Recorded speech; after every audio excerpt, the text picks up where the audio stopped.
What's up, everybody? We are back at the Cinema Wave podcast. This is our first time in a while. We're talking X-Men 97 again. We got 3 episodes to cover. It's been a while again since we've been talking X-Men.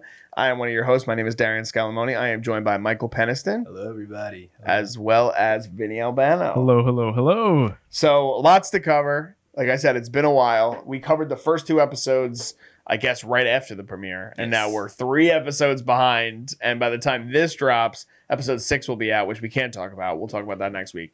But I don't know do either of you guys know do you remember the episode titles, Vinny? You don't? I'm gonna be honest. Actually, wait, hold on. I'm actually no. I don't. Okay, that's fine. Episode 3 deals with Mr. Sinister trying to kidnap Nathan Summers. Okay, so that was the episode that came out 3 weeks ago. And then the other episodes we're going to cover is the one where Jubilee and oh my God, what's the other character's name? This is so bad because I don't have my laptop in front of me. It's like a whole episode about it. Jubilee and Roberto get thrown into the video game. And who's the villain in that one? That was Mojo.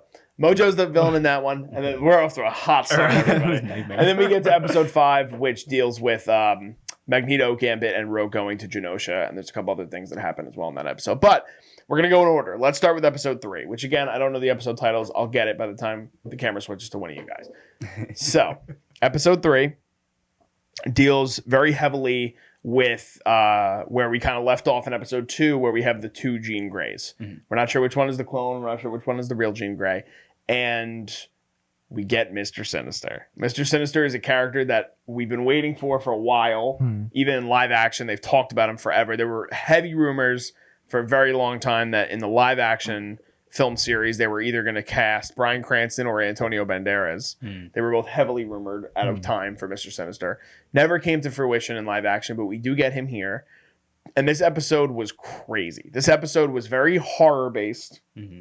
And I was telling Mikey this off camera before we started recording, Vinny, but I said, to me, this felt exactly what like Multiverse of Madness should have been. Like the way that like the horror elements, they were like, this is going to be a horror movie. And Scarlet Witch has some of those things. Wanda has some of those things. But to me, there was so much more baked in this. And you're able to do more, I think, in animation as well with that because of budgetary things and things like that. But I really enjoyed this episode and continued the trend of the show getting off to a hot start. So what did you think of episode 3? Episode 3 was definitely, we were saying, of our favorites of this 3-episode run. This one was for sure my favorite. I definitely would say. I agree. I loved the horror aspect of it all.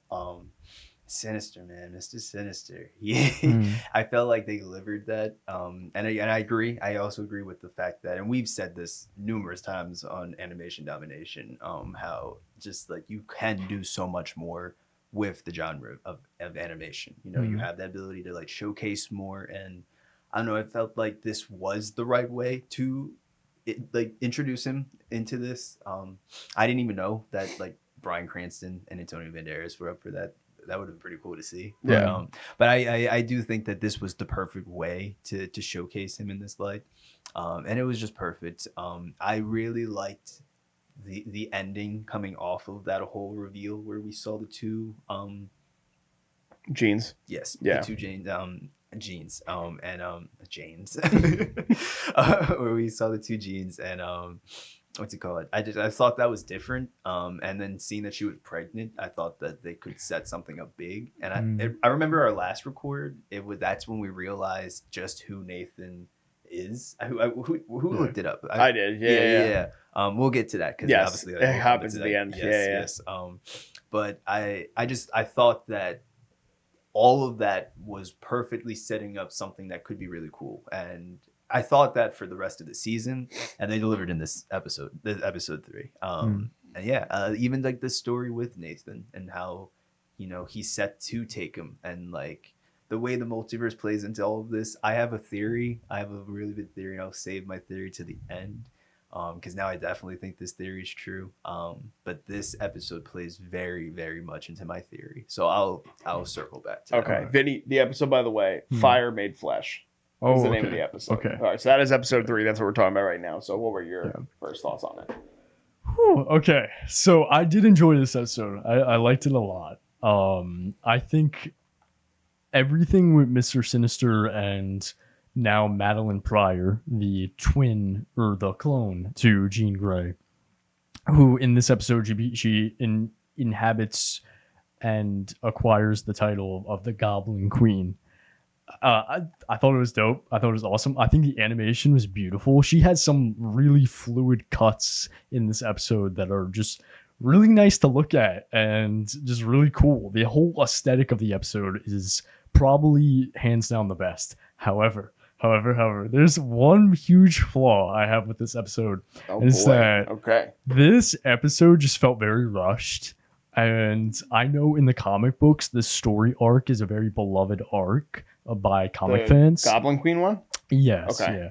And this whole like clone to Jean Grey, very beloved arc. And they just kind of try to fit it all in one episode. And me personally, I felt that. I felt that. It's just like was in and out way too quickly for how detrimental this is. However, I will say I do like how detrimental the episode and the character conflict is, because you have now a clone who had the son of Cyclops, and it's seeing his perspective on it and how he's now like it's so hard to put into words, and that almost exemplifies or amplifies the whole idea of how confusing it really is through the perspective of someone like Cyclops, where this is the love of your life and you have a child with them, but it's like the same person, but not exactly the same person because they're a clone, and it's very confusing and just it makes you have this wobbly feeling inside. And I can only imagine that was done with intention, because Cyclops is feeling that same way. And that was easily my favorite part of the episode, seeing that character conflict and seeing the dynamics and the dichotomy between Jean Grey and now in this episode the Goblin Queen, now named Madeline Pryor, and also Cyclops, and their whole contrasting and their ideas fighting with each other and trying to find like a middle ground. And obviously the ending where Bishop takes Nathan to the future. And now they're in a mourning, essentially. Like their child didn't die, but their child is not with them anymore. They're without him. Yeah. It's interesting you bring up the pacing thing, because I haven't thought about it until you brought it up. But I do think, or like just how you felt the episode was rushed in the arc, because I think that they're covering so much ground so quickly. Interestingly enough. And we'll get to episode 4 and episode 5, but like episode 5 and 3 are both very extravagant episodes, and 4 is kind of like a palate cleanser, and it's supposed to be there for like just the fun of it and like the aesthetic of what it is. So I can see that. At the same time, though, I kind of like that we're not in this. I think it's just a breath of fresh air for me in terms of like, I'm not as much of an animation watcher as you guys, but I'm looking at it from the lens of Marvel television, and especially in the streaming era, and how like so many of their things, like we'll talk about like when we watch Secret Invasion, like you'll finish an episode and you'll be like, all right, I got like a couple of nuggets in there, but like why the fuck was that episode 37 minutes? Yeah. Like there was enough there that like you could have put so much more into that episode. And then you find like it seems that the way they've been doing some of the shows, you get into like the last, either the like back half of the penultimate episode and the last one, or just the last one, and it goes zoom and it just speeds to the conclusion. You're like, where the hell did that come from? Yeah. So, but I can see, because you're encompassing this giant sort of story arc in one episode. I can see where you got that vibe. For me, the first thing I thought of, and I was happy to see Madeline Pryor, who was the Jean Grey clone, as Goblin Queen. I was so worried we were going Phoenix, and I was like, I don't need this again. We've seen Phoenix so many times now in film and television adaptation that I'm just like, I would rather not. But the Goblin Queen aesthetic was what I was sort of referencing to with Wanda, where I was like, this is what I thought Wanda was going to be. and Wanda obviously is a mutant, so like there's similar tendencies there and things like that. This animation stood out the most to me out of the 3 episodes as a whole. I think that episode 5, you have that back half sort of giant action sequence where there's incredible moments, but this one I thought it was so consistent, and like you said, like things just felt so much more fluid. And I thought it was a great sort of also pivot point from episode 2, where you just go a completely different genre. Like you just like, it really had a lot of horrific elements to it, and even with like the demonic sentinel and that whole sequence. And I love the scene where Bishop asks Cyclops to charge him up. Like there's really great character moments within the team of X-Men, which I really appreciated in that episode, where you get to see the full scope of the team probably for the first time since the first episode. So I was a fan of this episode as well. It was something that it was cool to see that they were messing with a different genre already. Like they were kind of influencing with that horror element to it. Were there any other moments in the episode that stood out to you in particular? Nothing in particular. I did want to touch base a little bit going off of just the whole like dilemma as far as Scott dealing with having a child with his wife. I just feel like that's so smart. It's a smart tool. Like aside from it, like the story just being so like heavy and good, that's like a serious sort of like weighing problem to have to go through. So I completely understand that. But even just like on Marvel's behalf, I feel like that's a strategic way to go about that. I just realized I can't really finish this because it goes into my theory again, which I can't say because we need to talk about the most recent episode to talk about. So I'll come back to that. But I liked what you brought up though, as far as that. Yeah. Thank you. Yeah, I mean, for this episode, I don't really have much else to say. Goblin Queen had me feeling this sort of way, but other than that, she fine. But oh yes, sir. Yes, sir. Oh my god. Yeah. Other than that, I really have nothing else to say. I think just the pacing was the biggest complaint for me, but other than that, yeah. Okay. Well, let's move on because we do have a lot to talk about. Episode 4 is a part 1. It's Motendo Lifedeath part 1. So now that it is funny because before we started recording, I was just asking all of us what was our favorite episodes of this 3-episode arc that we're covering, and we all had different answers. So yours was episode 3, mine was this episode, Vinny's episode 5. Now, I don't know if this is exactly why you guys felt this way, but now as I'm looking back and thinking to myself what this episode was, the Motendo part of it was what I adored. Like, and it's because so much of like the nostalgia part, and I said to you guys like, X-Men, the video game and the arcade game, was something that like I grew up playing. We were talking about summer camp before this, and like when I would go on trips to camp, we'd go to the roller rink. This is what they had to play, and this is what I played always. This and the Simpsons game. They were always the 2 games that I would play, the side scrollers. But the back half of the episode with Storm was where I thought it kind of was weak, and I don't know what direction they're going in with that story. So I don't know if that was maybe where you guys looked at me like, what the fuck are you talking about? This is your favorite episode. So we'll get into that. I don't know. Maybe that's not what it was. But to me, like I just said too, it is definitely more of a palate cleanser. This is more of like it's not an aside episode necessarily because it's still entrenched with the team, but it really does heavily focus on Jubilee and Roberto sort of being stuck in this video game like thing. And to me, these were all the references I said it reminded me of. It reminded me of Tron. It reminded me of Spy Kids 3, a classic. It reminded me of Ready Player One and Black Mirror. Like I got all that vibe within that sort of universe and that video game world that Mojo had built. And I don't know, there was something about that again, just the risks that the show takes in order to have a different sort of vibe every single time we go along with these characters for the ride, I really appreciate. And like we had said, it's easier to do that in animation. But there are shows that take this approach. I mean, like I remember, this is kind of off the wall. I think you watched this show, but I think of like Mr. Robot and when they did like the whole Alf episode, and like that is the type of shit that sticks with me, where I'm like, that's what I want, man. I love like, that episode. Yeah. It's so good. So like that, like, and obviously this episode isn't as impactful as something maybe like that, but I like when you're able to sort of take these characters and put them in different situations than they're accustomed to. And so I really liked that whole part of the episode. The back half of the episode, like I was just saying, it just didn't work for me necessarily. And it sucks because I think you guys remember, like, I was stoked on Storm in the first 2 episodes. Now I'm just like, what are you doing to my girl, bro? Like, what the fuck is going on? So that's just my early beginning thoughts. And I thought a lot of the comedy, especially in the beginning of the episode, like Wolverine calling Beast a Blue Rogaine ad, just like had me like almost pissing my pants. So that was great. But we'll go the opposite way because we started with you last time. So Vinny, what did you think of this episode?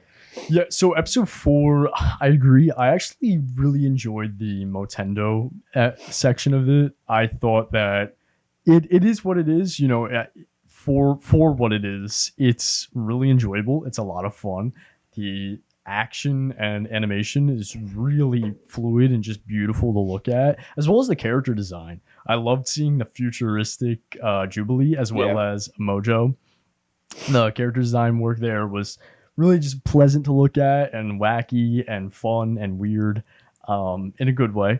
And yeah, I just had fun with it. It definitely, like you mentioned, it's kind of like a double-edged sword because I didn't mind it, but I could see other people feeling kind of like off-put by it just because of the placement of it, where you're going from episode 1, 2, 3, which is pretty serious, all 3 of them, and then you have like this, which is like a goofy, like fun action story, and then going back to the Storm subplot immediately after that in this like 2-parter type episode.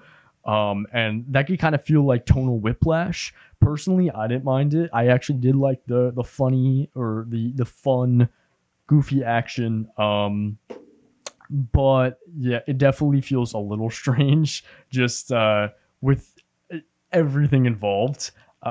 But it's also like kind of what you need for something like this, because you don't want it to be melodramatic and drab all the time. You want to have some fun, especially like, you know, these are fun characters, and it makes sense why it's Jubilee and Roberto, because they're the youngest out of the cast, so they fit that, like, you know, immature, I guess, type of storytelling. I don't know if that's the right way of describing it, but that's how I'm going to describe it here. However, moving into the back half of this episode with the Storm stuff, I appreciate what they're doing here with Storm's character. I think that the direction and almost her discovering a new sense of freedom and having, you know, almost a second coming to age now, where she has to discover herself without being an X-Men. I really appreciate this. However, I feel the execution could have been better. Fargo was the other character, right? Forge, sorry. Fargo is a hilarious reference to make right there, right? Yeah. So, Forge, their romance felt very shoved in. Super forced. Yeah. Super forced. I didn't... Sorry to cut you off. No, you're good. I totally... Even in the back half of... Well, not even the back half, just like the last few minutes of episode 3.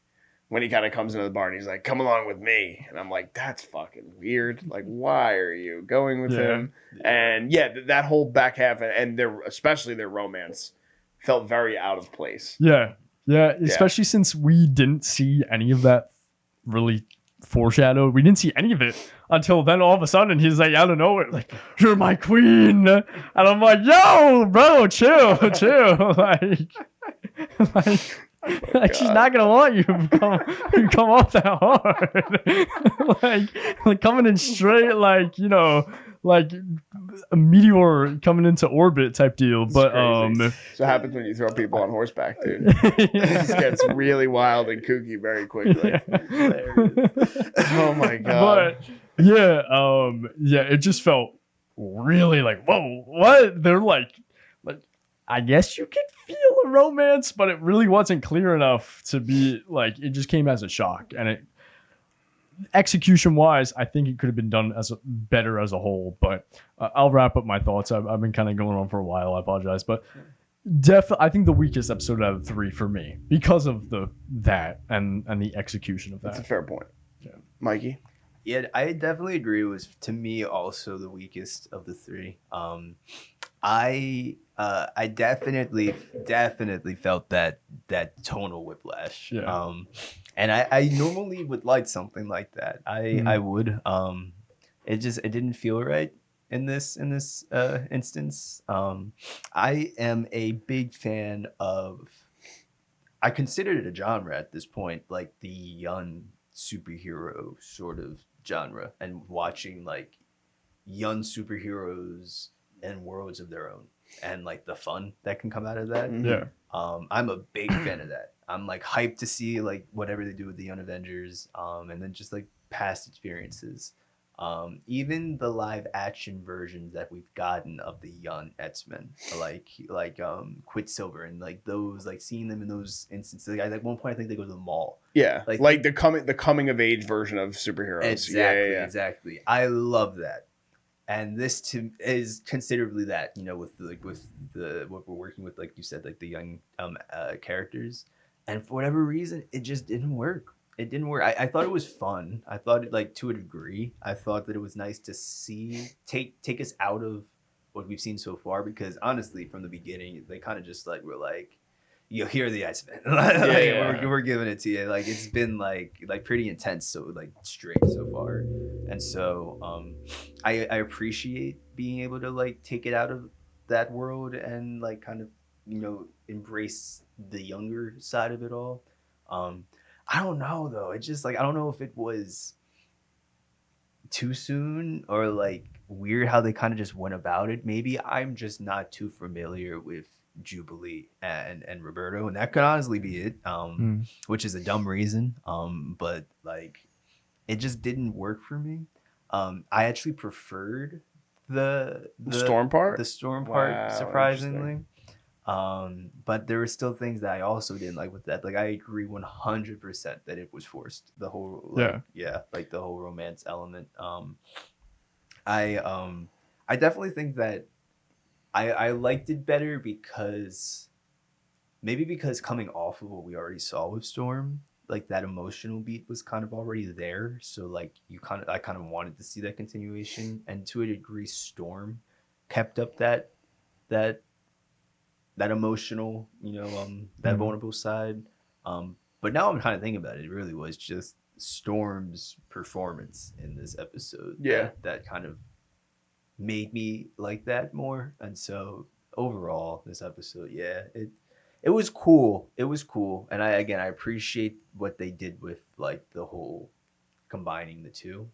But I would have appreciated even a full episode of just fun, sort of, you know, like even if like the whole episode took us out of what the complete story that's going on right now. Yeah. You know what I'm saying? But like, maybe I don't know. I think they were worried that they didn't have enough. And that's why I think they tacked something on in the back end. And I wish, instead of doing like a part 1 of that whole Storm and a Forge storyline, that they just made that a full episode. Like a full 37 minutes of like starting from their story and him trying to help her train and get back to where she is, but also professing his love for her. And then, because obviously we're going to get a second part to this. I mean, Forge gets bit, and then Storm gets captured by this creature. So we know that something's going to come of that. The first half, I don't know. It's like so much of it is nostalgia bait, which I totally acknowledge, but I will eat that catnip all fucking day. I don't know, because there were so many references and little things in it, like the way that the console looked like a Sega Genesis, and like that was my favorite console growing up. And then like how they have like I literally did the timestamp, like 6 minutes and 30 seconds of the episode, they have like the opening of the PS1 like in the score, like hidden in the score, and I'm like, oh, it's so fucking cool.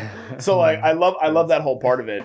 But yeah, that back half for me, I thought that even in the episode we're about to talk about, episode 5, there's a very small bit, and it does have its callback towards the end, but there's a little bit in episode 5 with Jean and Wolverine, And I kind of wish if you were going to tack something on to the end of this episode, you maybe took that part and put that in the back half, leading you into like, oh shit, like why did she do what she just did? Leading you into episode 5 with that storyline with Scott, and then eventually Madeline Pryor along with Genosha, and then you just save Storm and Forge for later.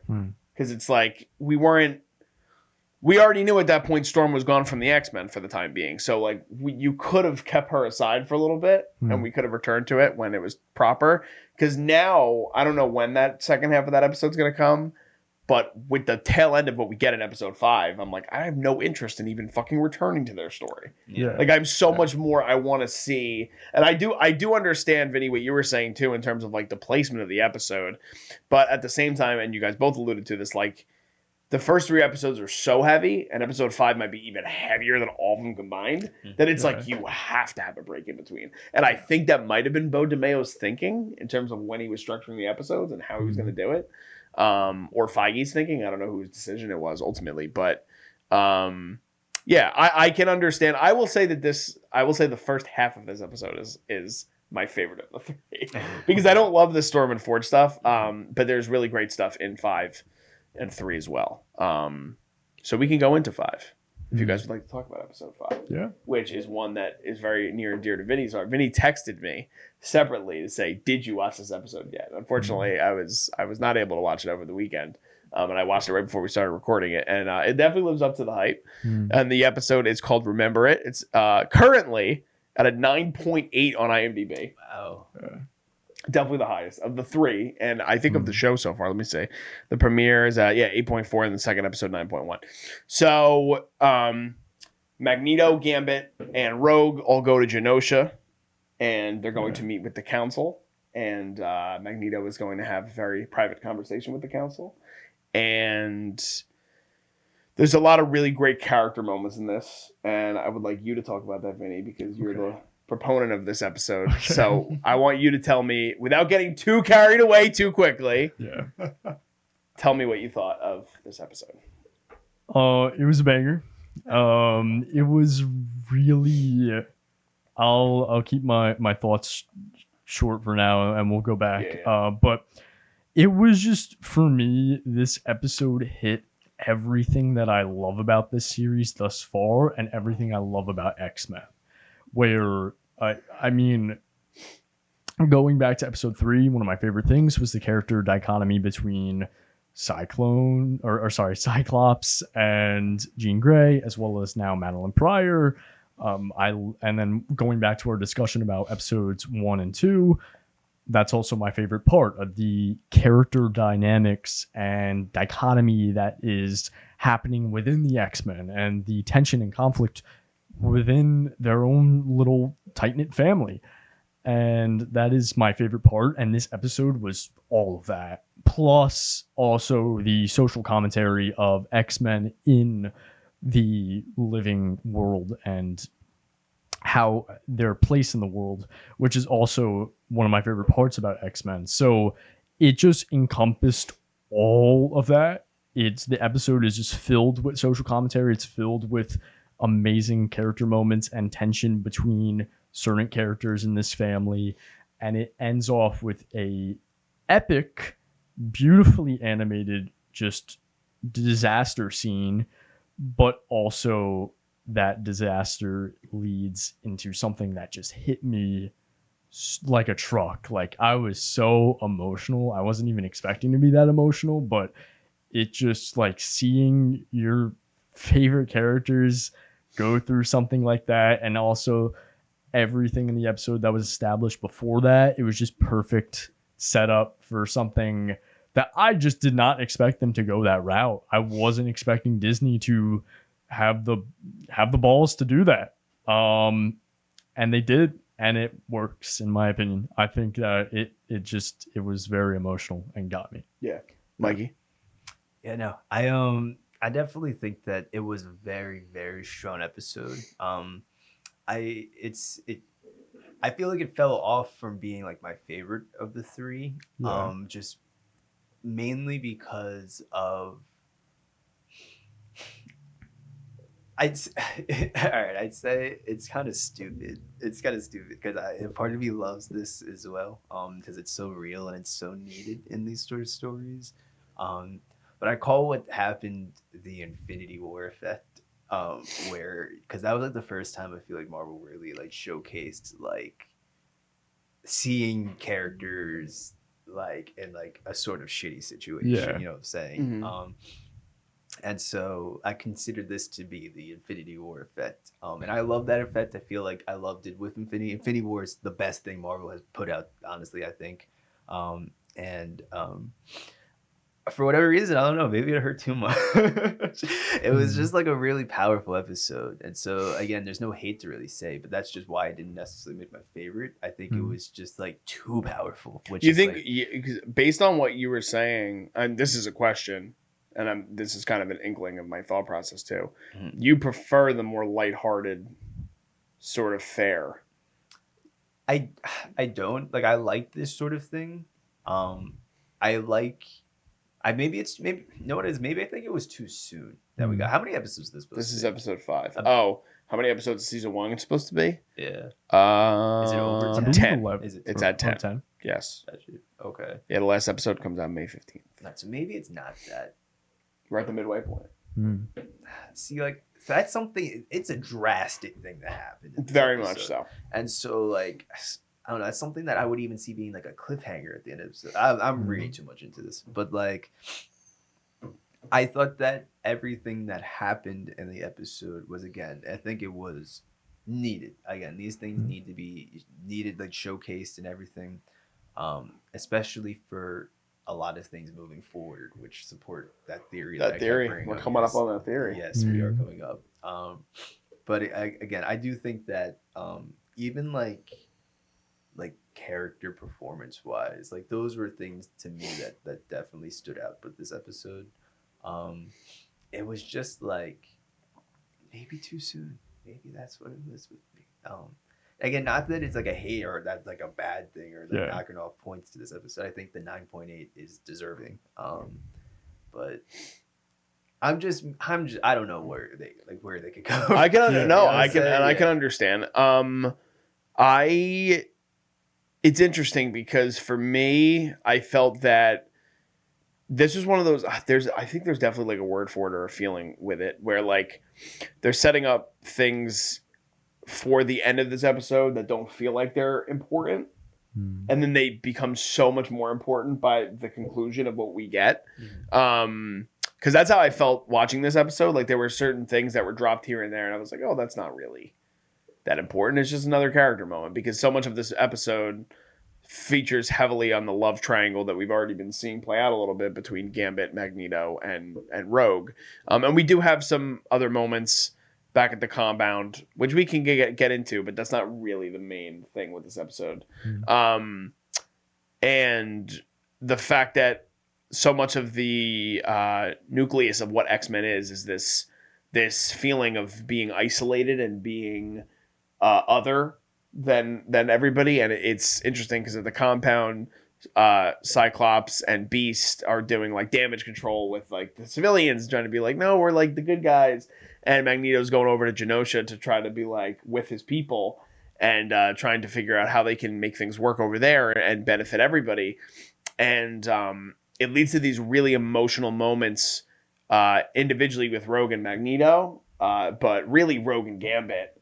And it comes to a moot point, obviously, by the end. And for the people, again, we'll talk spoilers for all the episodes, but I guess spoiler alert right now, if you have not watched episode 5 yet, like Vinny had alluded to, there's disaster that strikes, and we lose 2 X-Men. And we lose 2 pretty essential X-Men. One that you don't even think there would be a scenario in which he would die this quickly. And then you have another, which you don't see the body, so he might still be alive. But we also lose Gambit, which, I mean, I think you feel similarly to me, but I love Gambit. So seeing him die this quickly, I'm like, why the fuck would you do that? But similar to what you said, Vinny, maybe not like emotional to the fact that like it hit me and I felt something, but I was just like in shock kind of for a second. I was like, holy shit. And the moment was crazy. The moment was awesome. But yeah, I agree. I think it's kind of hard to see where they're going to go from here, because you can't do, like, if they go from this, and we'll know by tomorrow for the people who are watching this, you'll all know this probably already. But if we go from where we end up at the end of this episode to Storm Part 2, I'm gonna be fucking pissed off. I think that's what it is. And that's what I'm worried about, because to me, it just doesn't feel like I want to. Now that you're putting such stakes on the team as a whole, and the team is already a little bit fractured right now. Like, you have Jubilee and Roberto are kind of doing their own thing because they're young, and they have little crushes on one another, it seems like, and they're so entirely different than the rest of the team.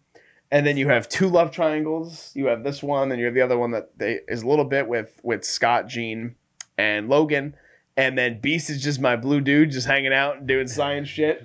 Bishop's already gone, and Storm isn't an X-Men anymore. So we're losing. Oh, who am I forgetting? The shapeshifter. I like him too. Morph. Morph is awesome.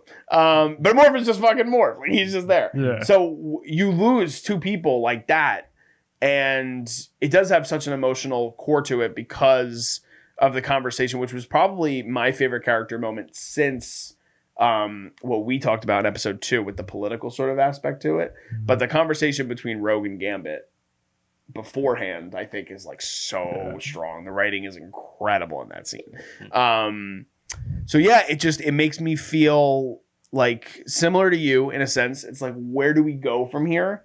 Not in a negative way, because I think the episode is gorgeous and I think it's a fantastic episode. And like you said, it's worthy of that 9.8. But now I'm just skeptical. Like, I don't want them to take a back seat to, we're now in heavy territory. And yes, I think maybe that was rushed too. Like, I could see maybe we put this as episode 8 rather than episode 5, because now it feels like it's coming at a time where it's like, where are they going to go from here? But we have time to figure that out and see what goes on. I know you wanted to talk about some of the emotional beats that sort of happened. So if you want to go into that, and then we can hear Mikey's theory, because I'm very curious. Yes. Yeah. So actually, one thing, I just looked on my phone on IMDb, and next episode is Lifedeath Part 2. Of course So it is going to be Storm and Forge. I hate that news. Yeah. But talking about this here and now, so one, we see Nightcrawler, which Nightcrawler is a fan favorite. Holy shit, how did I forget Nightcrawler? Yeah, I love Nightcrawler. I know off camera you also mentioned that you love Nightcrawler. He's my favorite X-Men. Yeah, for sure. I can't believe I forgot to fucking mention him. He's dope. He is dope. He has one of the best scenes in X2. Him invading the White House is like, I grew up watching that, and I still watch it to this day. I'm like, he's so cool. He's so cool. But yeah, so Nightcrawler, and we see everything going on at Genosha. One of them being Madeline Pryor is on the board, like the Senate, essentially. And what I love about this episode, going back to my original statement, is those character dynamics. Is that back at the house, we are seeing, the dynamic between Jean and Wolverine, and Jean kisses Wolverine, and Wolverine has a really great quote, but I forget what it was. I should have probably wrote it down, but he's basically like, yo, like, no, this is not, you know what I mean? Like, you have to be the Jean Grey for Cyclops, because, this is not appropriate. He says, let's forget that this happened. Yeah, I know he says that at the tail end of it. Yeah. But I like seeing that, because there's that tension that's building. And also, we mentioned it, I remember talking about it in the first episode we did about episode 1 and 2, how Wolverine is the one that drives Jean to the hospital. And, you have that where, this is someone that you had feelings for. And they had a thing in the past, but it never came to full fruition. And now, you see someone that you love with someone else, and just seeing that. And also now she's going up and kissing, Wolverine. There's a lot of complex and nuanced emotions there that they're at play that I really appreciate the series and Bo DeMeo for diving into that. Meanwhile, while that's happening, you have Cyclops and Beast and the rest of them getting interviewed by the media. And then Cyclops, they ask him about Nathan. And they're like, oh, well, we saw hospital records. What do you mean you don't have a son? And he flips. He flips that switch. And he's like, you know what? It's because we are different. Y'all wouldn't be alive right now if it wasn't for us. And like just goes on and on about like, just kind of they're building this narrative that they're a part of society just like the rest of us. And he just flips and is like, you know what, if this is what you want to hear, this is it. And just seeing that emotion coming from him is honestly heartbreaking, because it's like, oh no, don't say that. But also like, you understand the place he's coming from. He's coming from mourning. He's coming from this frustration. And then the interaction he has with Jean after that, where the telepathic communication is sent to Madeline Pryor overseas. And that's like, yo, like, what do you mean? If you want to be with my clone, be with my clone. And they have a whole argument, Cyclops and Jean, and it's just pulling at your heartstrings ever so slightly, and I just love seeing that. It hurts, but it's like, I feel like as movie enjoyers, we're kind of like masochists. Like we like being hurt, we like seeing that because it by the end it makes you feel something, and that's why you watch TV. A lot of us.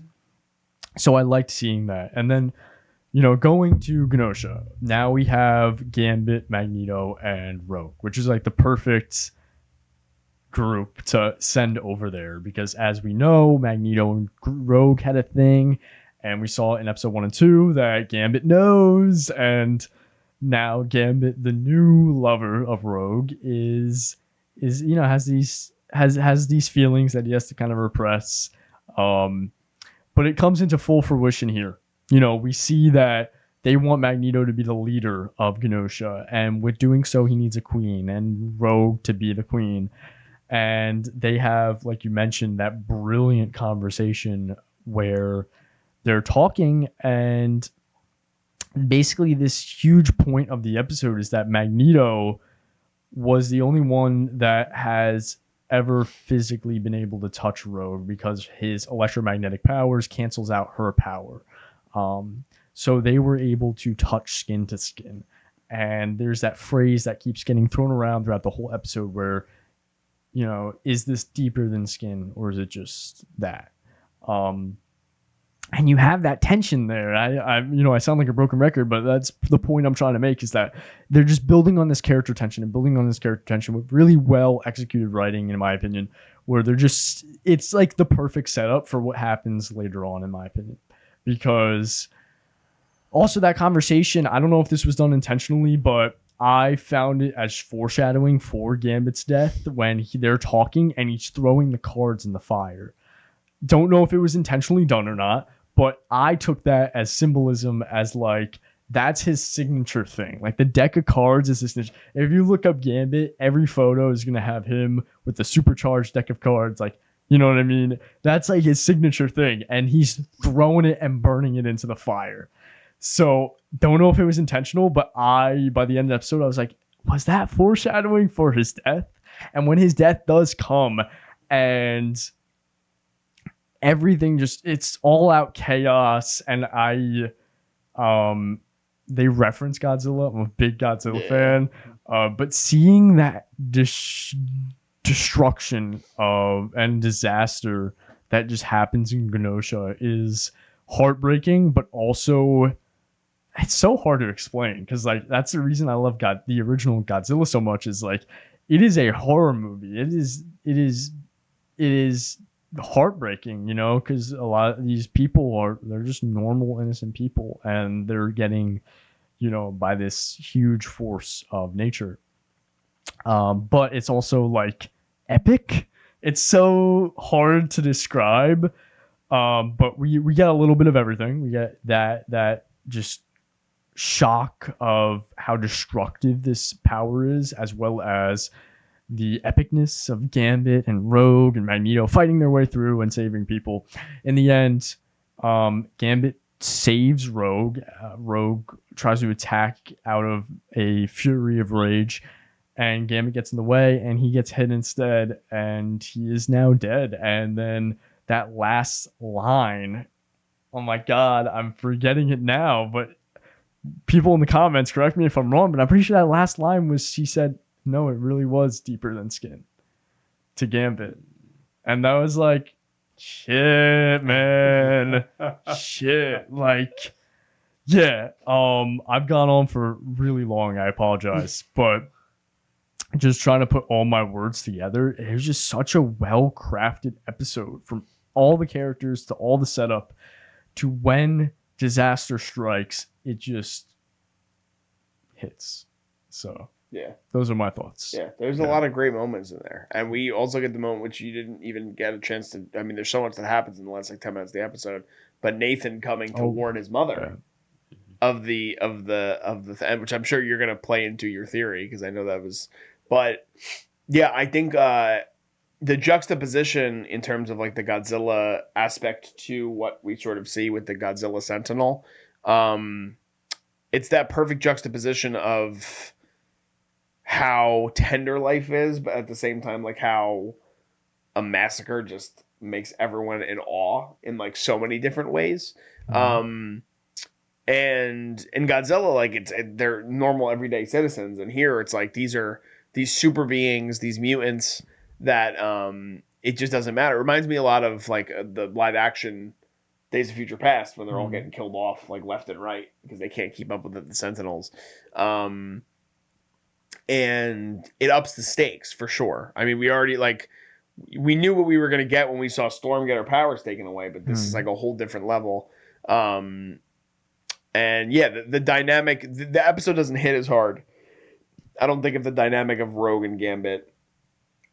Not only in this episode by exploring the seriousness of their relationship and the feeling that she's not going to be able to wholly love him the way that she wants to because she can't touch him.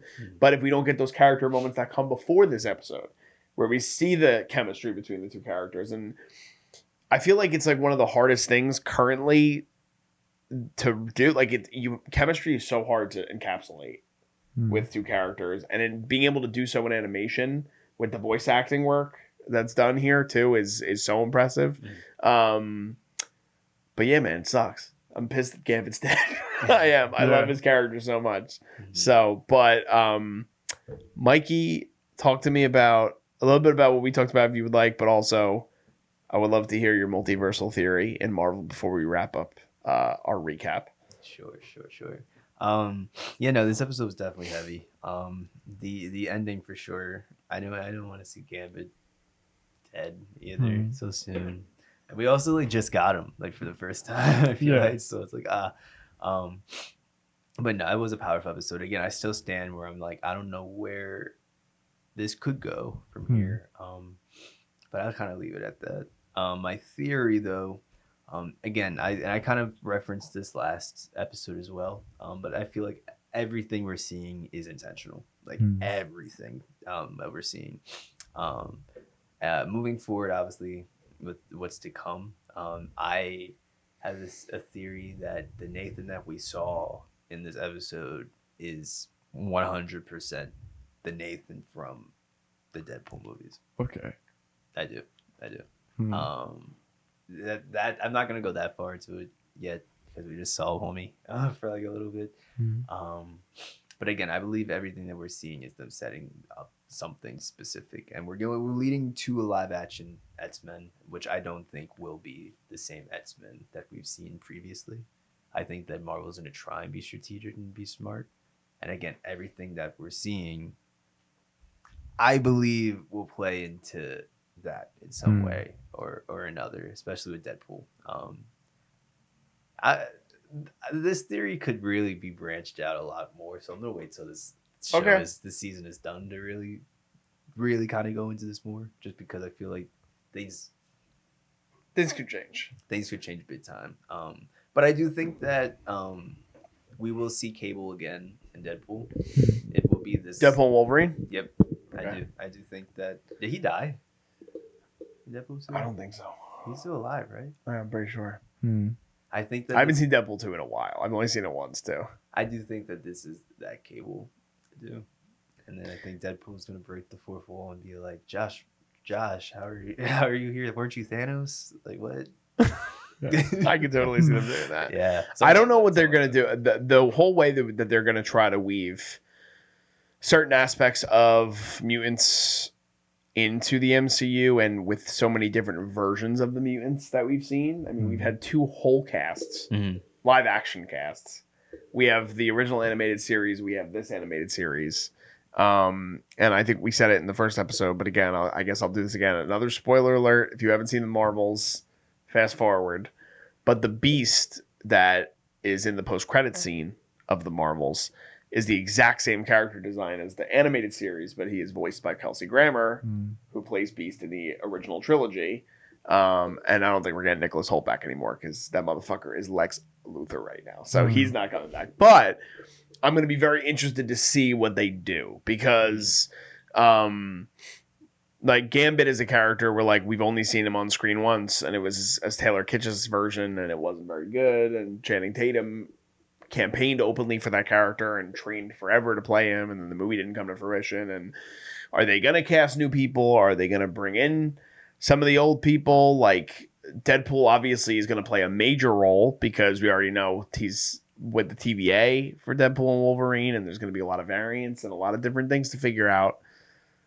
So there's a lot that's going to go into that, but I guess we'll have to discuss that when we review Deadpool and Wolverine in July. Yeah, that again, like that was this show ends in May too. So I am curious if we're going to get something. I'm telling you, they're gonna correlate. They will for sure correlate. I even think that I lost the last bit of this. Too much to think about. Too much to think about. Too much. That's okay. It's that's what I say. I think even like the small things, like seeing Jubilee and Roberto on their own little kid side mission, maybe they might try and incorporate the younger X-Men into the Young Avengers, things like that. Not obviously because it's like X-Men, but you know what I'm saying. Yeah. I think we might not even see a Storm in live action. Like I think like all of these things I think are setting up specific pieces, but I can't get that far into it because we gotta let things play out a little bit. Episode 5, that ending threw me off, so who knows what else. No, I got you. It's also important to remember in Multiverse of Madness, Professor X had the same design as X-Men 97 Professor X. Yeah. He's in the same chair. You didn't know that? I didn't. Like now I'm realizing it, but obviously just because it's like he's not really in the animated show. Yeah. Because he's in the original X-Men the animated series. Yeah.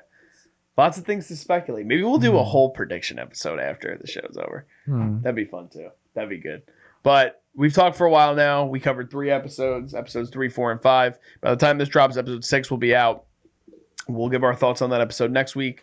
But we obviously really enjoyed these episodes. We're loving the show so far.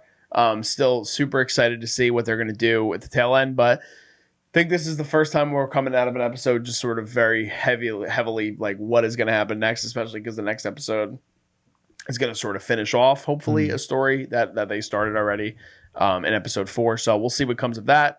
But let us know what you guys thought in the comments about these 3 episodes. Which one was your favorite? You can rank them episodes 3 through 5, or 1 through 5 if you want. We'd love to hear your guys' thoughts on the episode so far. And be sure to give this video a like if you can, and comment. We love responding to you guys in the comments. And if you guys can subscribe, we are Culture Wave. We cover a bunch of different things in film and television, as well as sports and TV and film news, and a bunch of other stuff that we got covered for you guys and upcoming as well. We just updated the studio a bit. We're working on some other things for you guys, some interviews, some cool stuff. So be sure to subscribe if you guys can. You can also follow us on all our social media platforms. We are at Cinema Wave Media on Instagram, as well as on Threads and on TikTok. We're also Culture Wave Media on Facebook, and we're at _Culture Wave Media on Instagram as well. But just signing off for now, I am Darian Scalamoni. I'm Mikey Pennison. And I'm Vinny Albano. And we'll see you guys next time. This is The Culture.